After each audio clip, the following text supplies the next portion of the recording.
দেখছেন কাম কাজ? সাগরে কিন্তু ঢেউ আছে, আর হালার করে হালারা নামাই দিছে। যা বাঙালি করি কাম করি খা। বইয়ের মাধ্যমে ঢেউয়ের মাধ্যমে বোট চালাইতে অনেক কষ্ট হইতেছে। মনে হয় কলিজা গুদ্দ সবকিছু পিছন দিয়ে বাইর হয়ে যাবে, মানে এতটা জানি।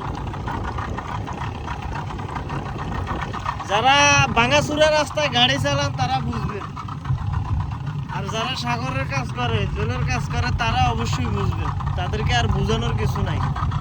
এই যে ক্যামেরাতে মনে হইতেছে ঢেউ নাই, কিন্তু বোট চালাইলে বোঝা যাইতেছে যে ঢেউ আছে না না আছে।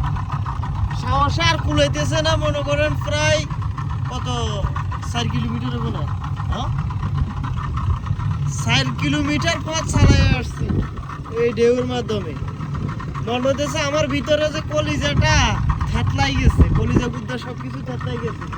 এখন আরো সেই দিকে যাইতে হবে, ওই যে অন্ধকার দেখা যাচ্ছে একেবারে না দেখার মতো, সেই জায়গায় যাইতে হবে। এখান থেকে আরো মিনিমাম 5-6 কিলোমিটার দূরত্ব হবে। ওইখানে যাইতে হলে মনে করেন আরো 1 ঘন্টার জার্নি এই ঢেউয়ের মাধ্যমে।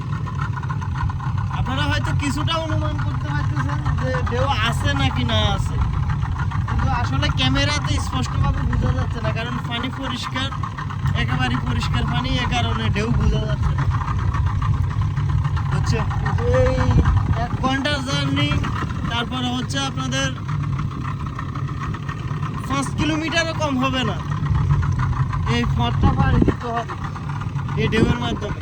সাহসে আর কুলাইতেছে না রে ভাই, মন চাইতে আছে এখান দিয়ে ডুব দিই, পানির নিচে চলে যায়।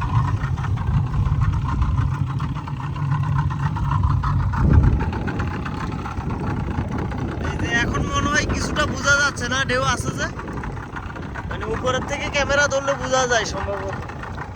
এটা তো আগে বুঝতাম না,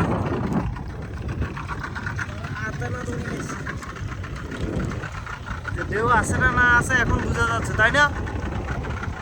সবাই একটু শেয়ার করে দিয়েন, আর পেজটাকে ফলো দিয়ে সাথে থাকেন। কি আর করবো।